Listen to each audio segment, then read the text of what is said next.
In this video, we'll be looking at the target page found in the pages of our Lesson Activity Toolkit. Where do we find this page? If I click on the Gallery tab, click on Lesson Activity Toolkit, Pages, Lesson Pages, and go down to Target, this will open up the 6 different colored target pages I have. Let's have a look at an example of the target page. Here you can see the target page, and the idea is there's a target in the middle and there's little words with a dot, and the students need to come and move these to the point closest to the middle or further out where they think the statement or the sentence or the word best fits on the target. So this one was, how do people show they are a good citizen? Dealing with citizenship, and off we go. And they would move the dots around. Let's have a look and see how we make this.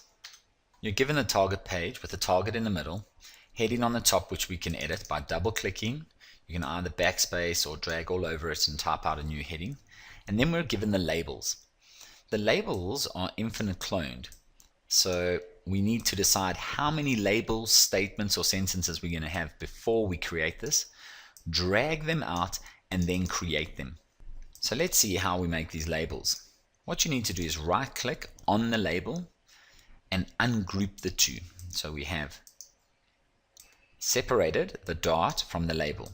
You then go double click on the label, then go create the word or the statement or sentence that you want to use. What we then need to do is bring back our dot, select both. So we start outside and drag over both of them. Right click or click on one of the drop downs and group it again.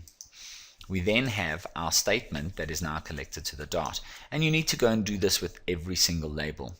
Once you've decided how many you have, you then need to go to the infinite cloner, deselect it, and either use that label or delete it if you don't want it.